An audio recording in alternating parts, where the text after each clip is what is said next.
न, नमस्ते आचार्य जी। ओम जी नमस्ते। ये मैं सूत्र 46 का वो योगार्थ प्रकाश का वो अध्याय कर रहा था, तो उसी से संबंधित है।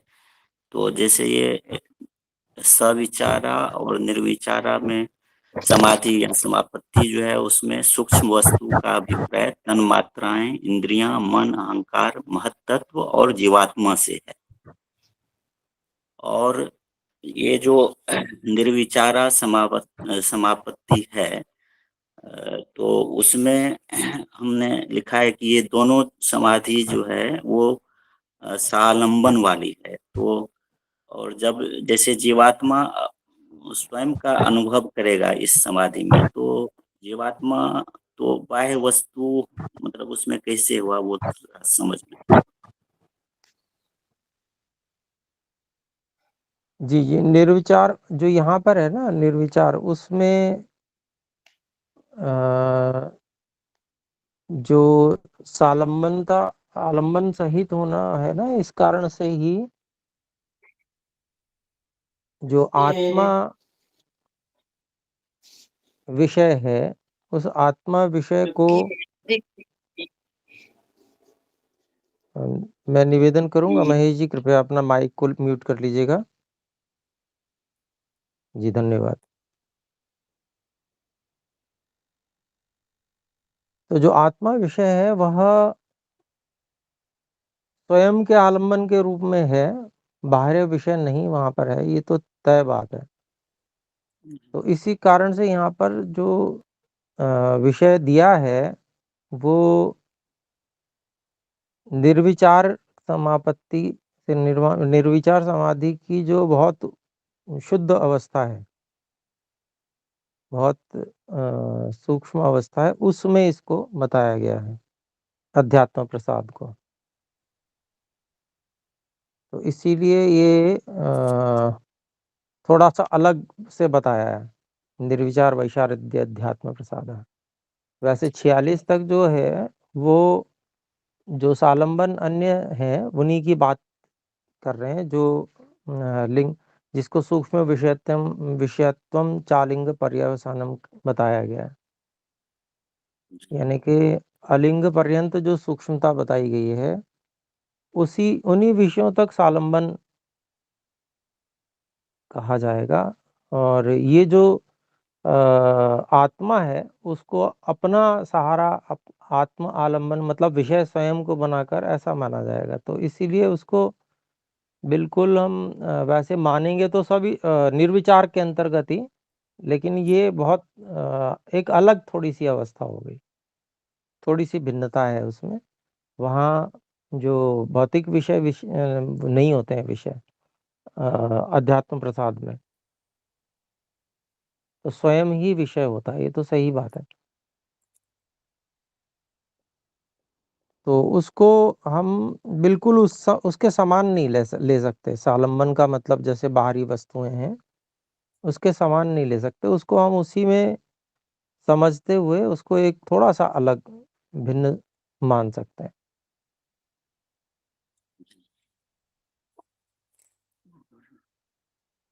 एक तो उसी संदर्भ में एक ये लिखा हुआ है कि अस्मिता संप्रज्ञात समाधि में जीवात्मा बुद्धि के द्वारा अपना अनुभव करता है।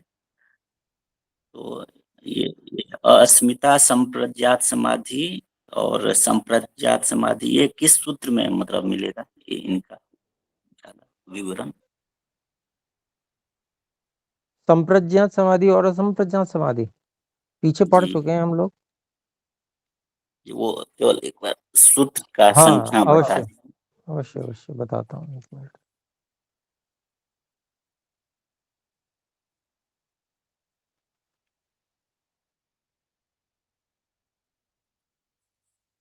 आचार्य जी सेकंड नंबर सूत्र में। हाँ, एक तो मैंने उसका लिया भी था, बताया भी था। एक तो दूसरे नंबर के सूत्र में ही है, वो धर्म में एक समाधि की बात है। ठीक है जी। जी जी, और धन्यवाद। इसमें देख लीजिए आप और विराम विराम प्रत्यय अभ्यास पूर्व संस्कार शिशु अन्य। एक मिनट, नहीं इसमें हाँ लिखा है इसमें 17वें सूत्र में देखिए।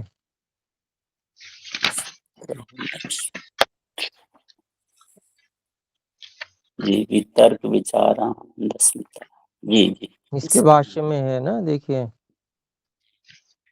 वितर्कश चित्तस्य आलम्बने स्थूलाभोगः सूक्ष्म विचारः आनंदो फलादः। तो सूक्ष्म विचारा ये हो गया, विचार समाधि जो है वो सूक्ष्म विषय वाली है ना। जी।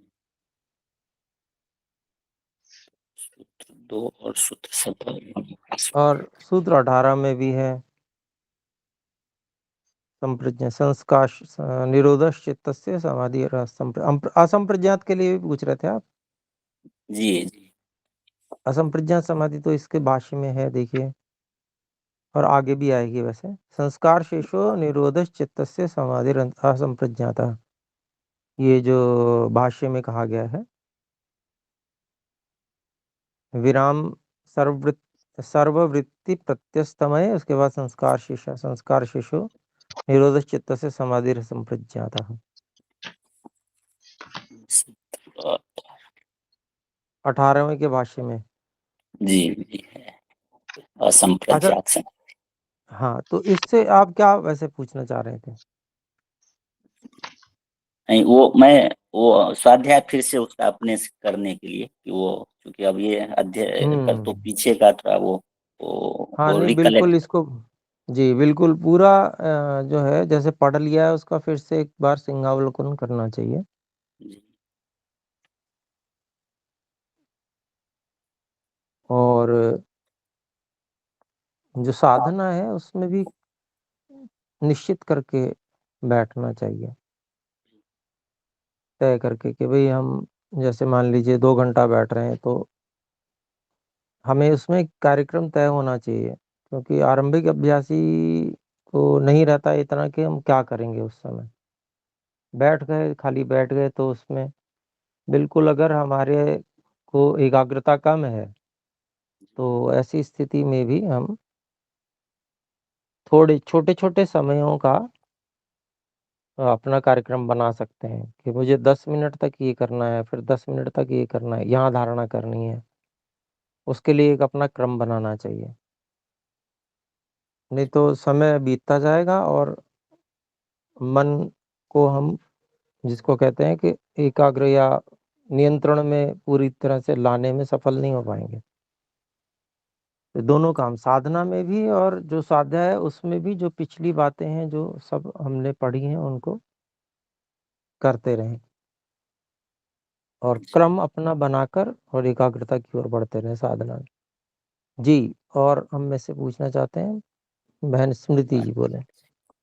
जी जी आचार्य जी, वो उसका योग के भेद में 11 पेज पे भी दिया हुआ है, संप्रजात समाधि और असंप्रजात। वो थोड़ा समरी में ही दिया हुआ है। अगर सूत्र संख्या नहीं, सूत्र नहीं, बुक के स्टार्टिंग में ही 11 पेज पे योग के भेद। अच्छा अच्छा अच्छा, ठीक है संप्रजात समाधि। जी जी हाँ जी। जी, और एक चीज मुझे पूछनी थी। अ, धर्म में समाधि में तो बुद्धि और आत्मा का पृथक पृथक अलग अलग ज्ञान होता है। ऋतंभरा प्रज्ञा में बस वैसे ही है कि वहां पे सत्य का ज्ञान बताया है। तो ये दोनों अलग कैसे हैं, या थोड़ी सेम स्टेजेस ही हैं, बस फिर उसके बाद असंप्रजात हो जाता है। एक बार जी, अलग इसको। अलग नहीं है, अलग अलग नहीं है, वो बिल्कुल एक ही स्थिति है। अध्यात्म प्रसाद की स्थिति है, आत्मा का ज्ञान होता है और उस समय जो बुद्धि का स्वरूप होता है वो ऋतंभरा होता है, यानी कि सत्य को धारण करने वाली ही होती है। सत्य इसको विवेक ख्याति भी कह देंगे, क्योंकि सूत्र 2 में ये विवेक ख्याति से एक्सप्लेन था। जी, विवेक ख्याति तो है ही है, ये स्तर है विवेक ख्याति का अभी, लेकिन जिसको कहते हैं ईश्वर विषय नहीं है, लेकिन आत्मा विषय तक विवेक ख्याति ही है, तत्व ज्ञान है। जी। जी, तो जैसे ऋतंभरा धर्म में, हाँ धर्म में ध्यान जो है वो अध्यात्म प्रसाद, ऋतंभरा प्रज्ञा, ये सब एक ही स्थितियां हैं। जी, जी, जी, जी। ठीक, धन्यवाद।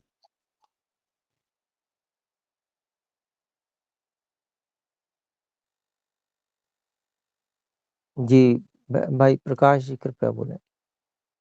ओम आचार्य जी, ये ऋत और सत्य, इन दो शब्दों के अर्थ में कुछ अंतर है या वही सेम है?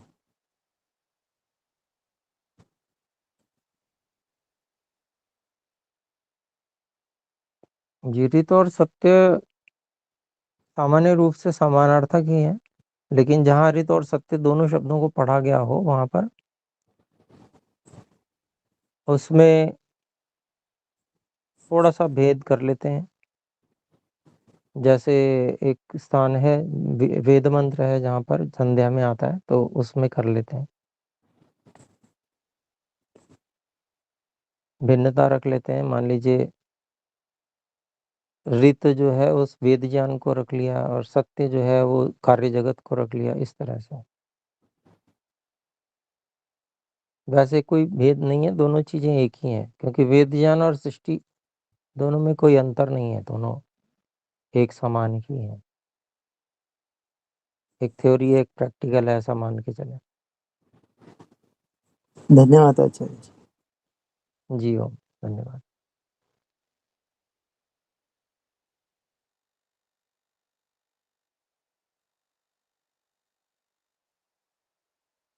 जी ओम। तो ये जो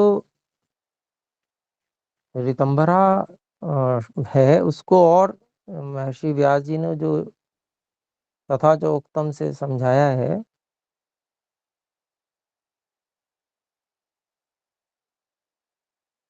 उसमें तीनों प्रमाणों को लिया है। आगमेन, अनुमानेन, ध्यान अभ्यास रसेन च त्रिधा प्रकल्पयन् प्रज्ञा लभते योगम उत्तमम। तो ऋतंभरा प्रज्ञा जो है वह ऐसे ही नहीं प्राप्त हो जाती है, सभी प्रमाणों का प्रयोग व्यक्ति करता है। कई लोग कहते हैं कि जी हाँ, अपने आप ही बुद्धि अपने आप ऐसे बन जाएगी और वो सत्य को ही धारण करेगी। तो ऐसा नहीं है कि ये जो बात है, उस बात को ही स्पष्ट और अधिक करने के लिए महर्षि व्यास जी ने तथा च उत्तम से दिया है, नहीं तो इसका कोई प्रयोजन नहीं है यहाँ पे तथा च उत्तम का।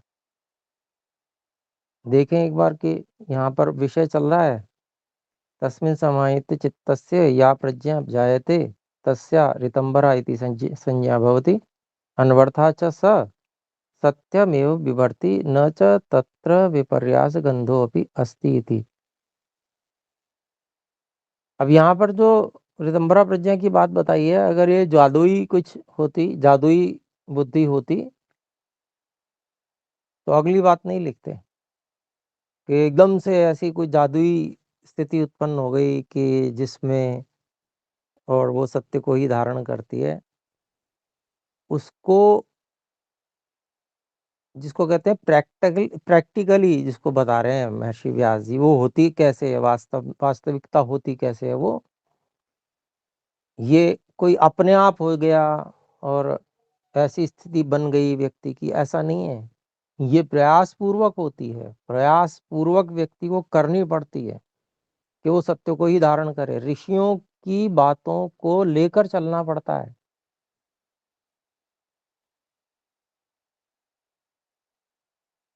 और सब तरफ से तुलना करके फिर व्यक्ति सत्य को पहचान पाता है। सत्य को पहचानने की क्षमता ये अपने आप यूं ही नहीं आ जाती है। इसलिए इस श्लोक को तथा च उत्तम कहा है, इस श्लोक को यहाँ पर बताया है। आगमेन, अनुमानेन, ध्यान अभ्यास रसेन च, यानी कि ऋतंभरा प्रज्ञा की जो स्थिति है, ये हर प्रकार से, सारे प्रमाणों से एक ही प्रकार की बात आएगी।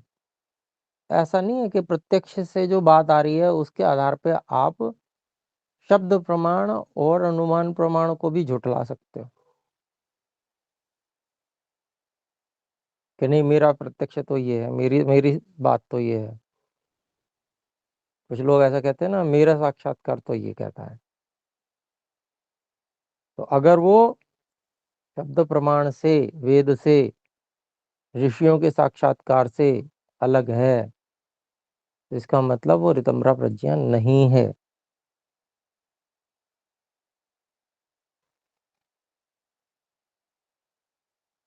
इस अभिप्राय को समझना चाहिए। सभी प्रमाणों से एक ही बात आएगी, एक ही सत्य बात। अगर वही आ रही है तभी उसको कहा जा सकता है कि ये ऋतंभरा प्रज्ञा है।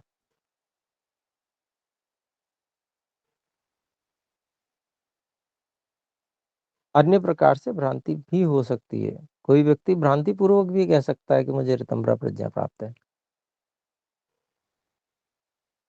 शब्द है वो तो, ऋतंभरा प्रज्ञा शब्द है, किसी कोई अपना नाम रख ले, पर उसमें वो गुण कर्म स्वभाव भी होने चाहिए, अनवर्थ होना चाहिए। उसकी अनवर्थता का परीक्षण इसी से हो सकता है कि सभी प्रमाणों का एक ही हो आए, अभिप्राय प्रमाणों से विदित हो। तो आइए अगले सूत्र पे चलते हैं, 49वां।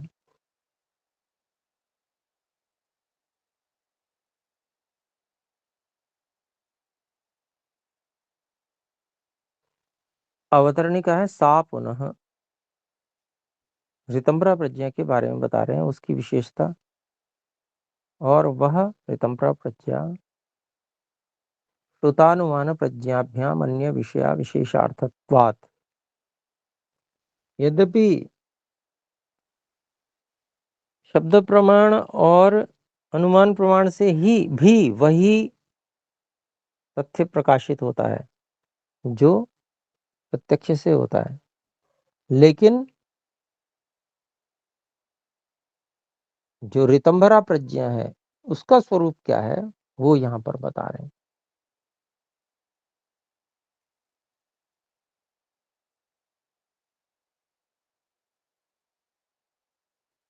तो वह जो ऋतंभरा प्रज्ञा है वो शब्द और अनुमान प्रमाणों से भिन्न, अर्थात प्रत्यक्ष विषय वाली होती है।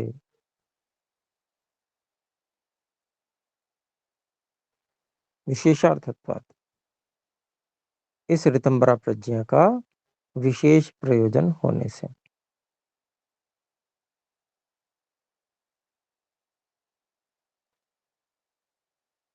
विशेष प्रयोजन मतलब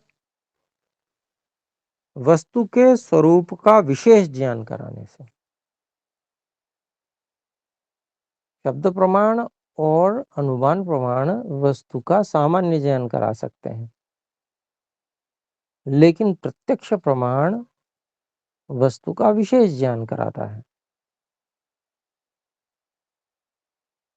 विरोध नहीं होता है शब्द और अनुमान में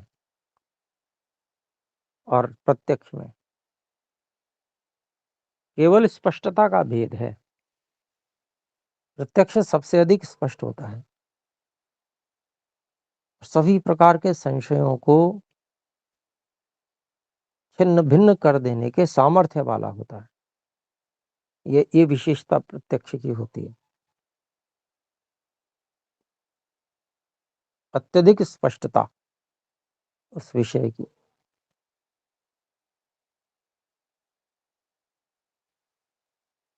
तो इस ये जो स्वरूप है ये ऋतंभरा प्रज्ञा का है।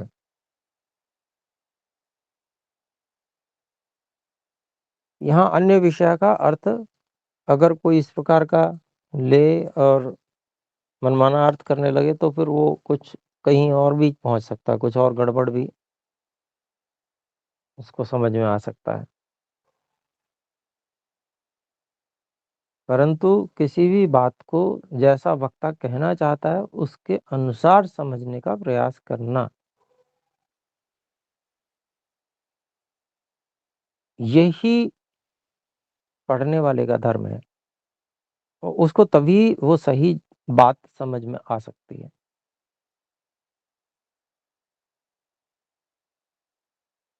जो वक्ता कहना चाहते हैं। तो आइए भाष्य देखते हैं। श्रुतम श्रुतम आगम विज्ञानम तत्सामान्य विषयम।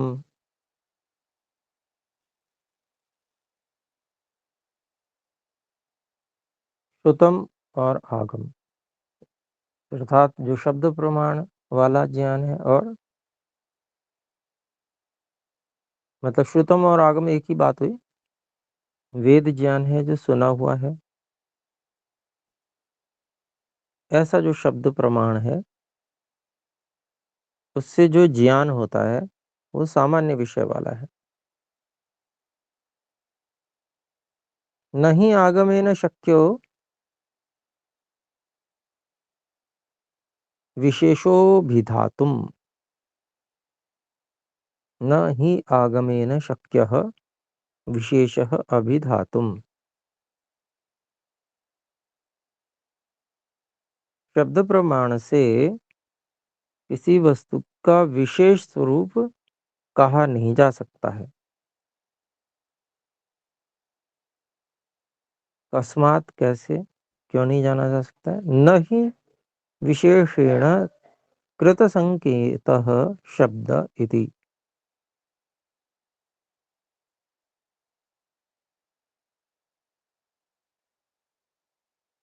जो शब्द प्रमाण है, शब्द है, वो विशेष रूप से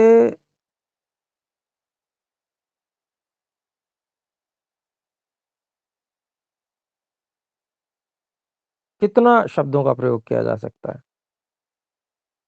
विशेषित करने के लिए कितने तक जाकर वो शब्दों से संकेत किया जाएगा। मतलब अभिप्राय ये है कि एक सीमा है, शब्द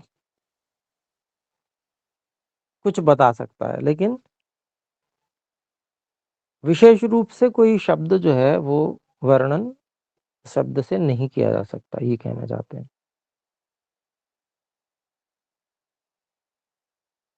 शब्दों की सीमा है, शब्द से कुछ बताया जा सकता है, कुछ उस समय जो भाव हो प्रत्यक्ष करने वाले के, तो वो शब्द से कुछ बता देगा, लेकिन वो उसमें संपूर्णता शब्दों में नहीं आ पाएगी। जो सारा अनुभव हो रहा है वो सब कुछ नहीं आ पाएगा। तो इसीलिए कह रहे हैं कि शब्दों से किए गया संकेत जो होता है वो विशेष रूप से नहीं होता है।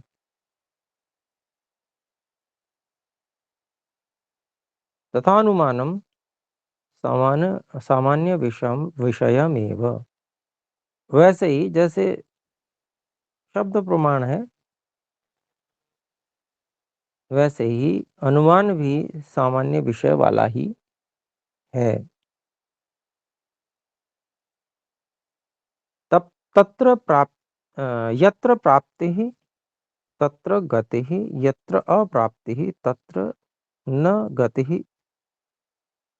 इति उक्तम। जहाँ पहुँच है वहाँ गति भी है। अगर कोई पहुँचा है तो मतलब गति हुई है उसमें। यत्र अप्राप्ति, जहाँ वो पहुँचा ही नहीं है, तत्र न गति, वहाँ गति नहीं हुई है। इति उक्तम, ऐसा कहा गया। अनुमानेन च सामान्येन उपसंहारः। अनुमान से सामान्य ज्ञान ही होकर समाप्त हो जाता है।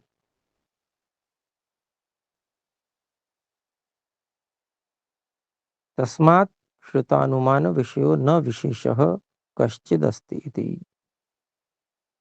इसलिए जो शब्द प्रमाण है और अनुमान प्रमाण है उसका विषय कोई विशेष नहीं है।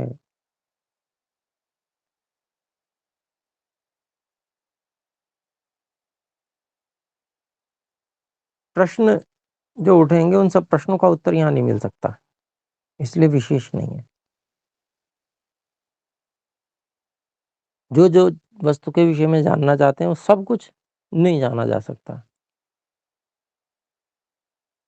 इसलिए वो सामान्य ही है। इतना ही रखते हैं, अगला पैराग्राफ फिर ले लेंगे।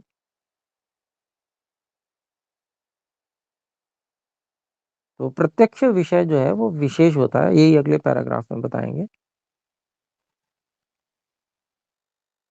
तो आइए एक बार ओम का उच्चारण करते हैं।